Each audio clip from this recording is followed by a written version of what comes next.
Terima kasih atas supportnya. Jika belum, jangan lupa like dan subscribe. Assalamualaikum warahmatullahi wabarakatuh. Selamat berjumpa kembali. Semoga dijumpai dalam keadaan sehat walafiat dan sukses hendaknya dalam menjalankan aktivitas sehari-hari. Sebelum kita lanjutkan ke video ini, marilah kita sama-sama berselawat kepada Nabi. Allahumma sholli ala Sayyidina Muhammad wa ala ali Sayyidina Muhammad. Oke, kita lanjutkan. Dalam pembahasan kali ini akan membahas tentang pendekatan pemecahan masalah dalam pengembangan masyarakat, yaitu kita akan memahami nanti apa itu masalah, mengapa masalah itu harus ada, dan langkah-langkah penyelesaian masalah tersebut. Namun perlu kita pahami bahwa setiap manusia pasti memiliki berbagai problem dan persoalan. Antara individu yang satu dengan individu yang lain tidak memiliki permasalahan yang sama. Barangkali ada permasalahan yang sama tetapi bentuknya berbeda. Oleh beragamnya persoalan tersebut, berbagai macamnya permasalahan tersebut, sehingga ragam tersebut menjadi permasalahan banyak orang. Ketika permasalahan itu telah mengganggu banyak orang, maka dia menjadi permasalahan sosial yang harus diselesaikan oleh pihak yang berkewenangan dan berkewajiban. Maka oleh sebab itu perlu kita pahami bahwa masalah itu secara umum ada tentang masalah kemiskinan. Kemiskinan ini dari semenjak ilmu pengetahuan ini dimunculkan, manusia itu dilahirkan, sudah ada pembahasan tentang kemiskinan dan sudah ada upaya-upaya dalam mengurangi jumlah angka kemiskinan ini. Selanjutnya ada permasalahan pengangguran. Pengangguran ini bisa disebabkan oleh kemiskinan. Kemiskinan juga bisa disebabkan oleh pengangguran yang tidak ada pekerjaan. Selanjutnya ada permasalahan tawuran. Ini biasanya di kalangan anak-anak muda, kaum milenial atau anak-anak sekolah yang baru memahami satu sudut pandang, sehingga apa yang menurutnya benar, apa yang dia rasakan, apa yang dia anggap itu perlu dilakukan, maka terjadilah tawuran. Ini berada dalam dunia psikologi anak muda yang terjadi seumuran mereka. Selanjutnya buta huruf. Kemudian permasalahan yang lain ada inflasi ekonomi, ada demo buruh, kemudian ada masalah yang baru saat ini tentang COVID-19, ada masalah kemacetan dan lain sebagainya. Yang semuanya ini adalah masalah secara umum yang dihadapi oleh masyarakat. Oke, kita lanjutkan. Apa itu masalah? Masalah adalah kesenjangan antara harapan dan kenyataan. Maksudnya begini, masalah itu sebetulnya kesenjangan. Kita ingin angka kemiskinan dari tahun ke tahun sampai 2021 ini di Indonesia hendaknya berkurang. Tetapi kenyataannya mulai dari reformasi sampai hari ini, bahkan jumlah dan angka kemiskinan itu tidak berkurang, malahan mengalami penambahan jumlah walaupun tidak terlalu banyak. Nah, itu adalah masalah.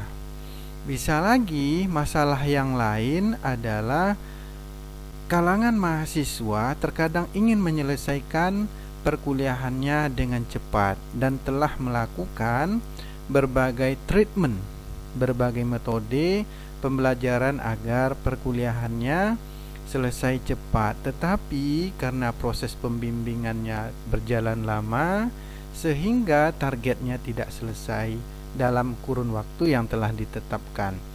ini juga merupakan suatu masalah.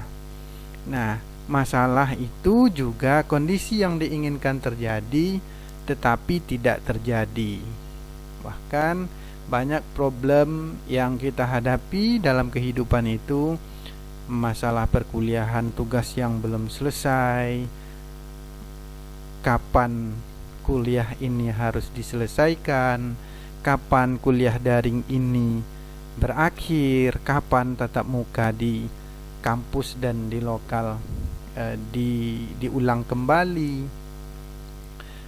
Belum lagi permasalahan lain yang ketika selesai perkuliahan itu terjadi, kapan membangun rumah, kapan membangun income ataupun pendapatan yang lebih baik, kapan membina rumah tangga yang harmonis dan sejahtera, dan lain sebagainya. Nah, kondisi ini terkadang diinginkan tetapi tidak terjadi. Nah, itulah masalah. Kemudian dari ahli sosiologi juga mendefinisikan bahwa masalah itu adalah kondisi yang tidak diinginkan sebagian besar masyarakat. Masyarakat itu terdiri dari kumpulan individu-individu di dalamnya. Ternyata kumpulan individu itu menyatakan bahwa setiap individu itu sebetulnya tidak menginginkan permasalahan. Lalu muncul pertanyaan, kalau begitu mengapa masalah itu harus ada? Pertama, untuk memperbaiki kualitas hidup. Jadi masalah itu ada untuk memperbaiki kualitas hidup kita. Masalah itu untuk dilampaui, bukan untuk dihindari. Ketika berhasil melampaui, di sanalah kualitas hidup menjadi bertambah. Orang yang sering menghadapi persoalan dan bisa menyelesaikannya, artinya dia melampaui persoalan tersebut, maka kualitas hidupnya semakin membaik. Sebaliknya, ketika seseorang menjauhi permasalahan itu dan tidak menyelesaikannya, maka kualitas hidupnya berada stagnan atau menetap. Dan permasalahan yang sama akan muncul di hari berikutnya atau di waktu berikutnya. Barangkali tidak dalam bentuk pola yang sama, tidak dalam bentuk sistem yang sama, tetapi sebetulnya kualitasnya sama. Nah, itu yang pertama. Yang kedua, masalah itu ada untuk mendewasakan kita. Semakin sering orang menyelesaikan ataupun melampaui sebuah masalah, maka akan datang sikap kedewasaannya. Orang yang sering menyelesaikan masalah sebanyak mungkin akan beda pengalamannya dengan orang yang menghadapi satu atau dua masalah. Maka pengalaman tersebut di hari-hari berikutnya dalam penuaan masa tuanya menjadikan seseorang itu dewasa. Maka untuk menjadi dewasa semudah mungkin, hadapilah berbagai masalah, jawablah berbagai problem yang ada, selesaikan, dan hasilnya nanti pasti akan mendatangkan sikap kedewasaan. Lalu mengapa masalah itu harus dipecahkan? Masalah itu harus dipecahkan agar kehidupan ini tenang, damai, dan bahagia. Mana ada orang yang ketika bermasalah hidupnya tenang? Tidak ada. Ketika orang memiliki problem, jangankan ketenangan, kebahagiaan, dan kedamaian, bahkan sering memunculkan seraut wajah yang dilihat saja tidak enak. Jangankan seraut wajah, gigi pun tidak pernah nampak untuk senyum. Nah, ketika orang sudah mengalami hal yang demikian, maka bisa digambarkan dari seraut wajah ada hati yang tidak tenang, ada kehidupan yang tidak bahagia, Ketika hati tidak tenang dan kehidupan tidak bahagia, kedamaian pun jauh daripadanya. Maka masalah itu harus dipecahkan agar memiliki kualitas kehidupan kita yang lebih tenang, damai dan bahagia. Bisa dipraktekkan nanti ketika berbagai mahasiswa menyelesaikan misalkan ujian akhir semester saja, telah melewati berbagai macam tugas di semester ini dengan berbagai macam namanya mata kuliah. Namun setelah akhir ujian, meskipun nilai belum keluar, kehidupan itu agak lega. Kehidupan itu terasa lebih ringan, lebih tenang meskipun hasilnya belum diperoleh.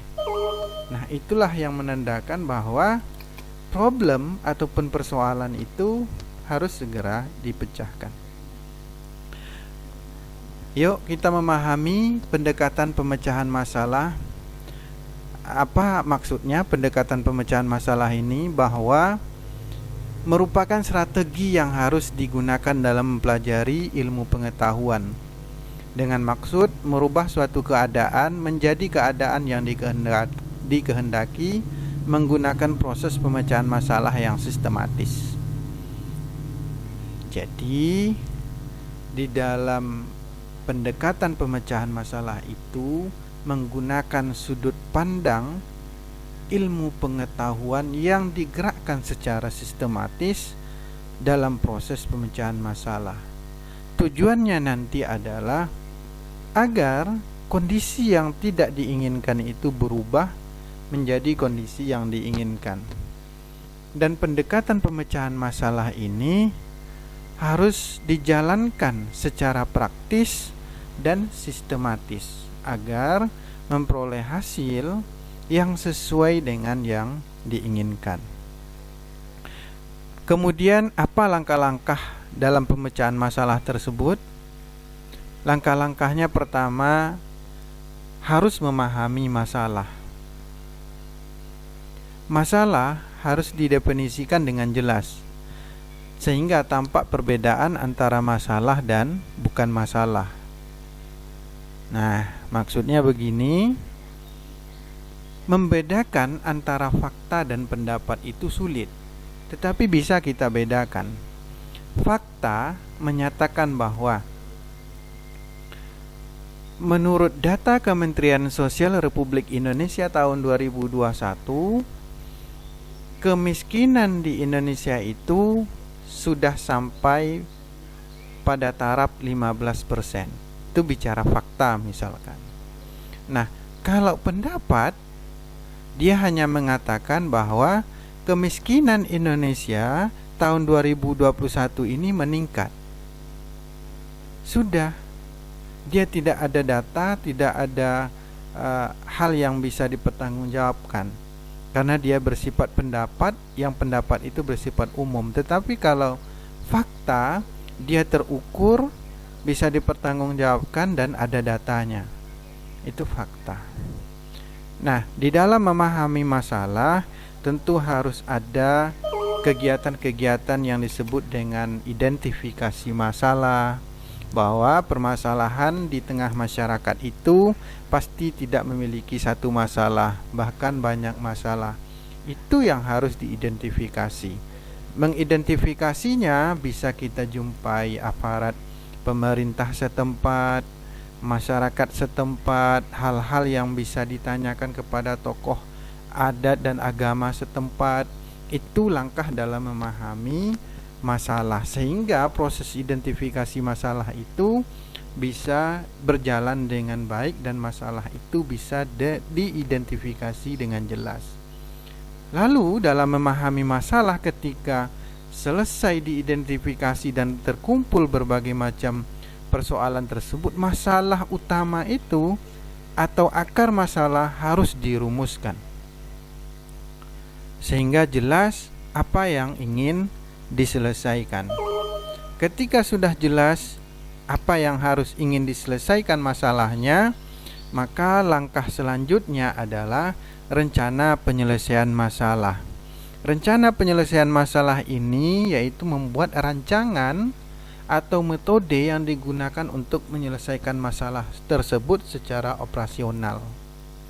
Nah, dalam rencana penyelesaian masalah ini baru berada dalam tahap imajinasi manusia yang dituliskan dalam berbagai konsep operasional melalui tulisan ataupun melalui ketikan yang nantinya akan menjadi pedoman dalam proses penyelesaian masalahnya.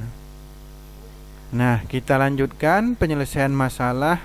Maksudnya adalah melakukan secara praktis rencana penyelesaian masalah yang telah dibuat tadi. Kemudian mengidentifikasi alternatif pemecahan masalah jikala ada dan faktor-faktor yang diketahui sebelumnya. Banyak terkadang alternatif pemecahan masalah itu dijumpai ketika melakukan praktik rancangan penyelesaian masalah beserta faktor-faktornya. Nah, langkah yang terakhir yaitu melakukan evaluasi terhadap hasil penyelesaian masalah tadi. Apakah memunculkan dampak yang baik atau memunculkan dampak yang buruk, dan mengukur dampak kemungkinan yang disebabkan oleh hasil penyelesaian masalah tadi.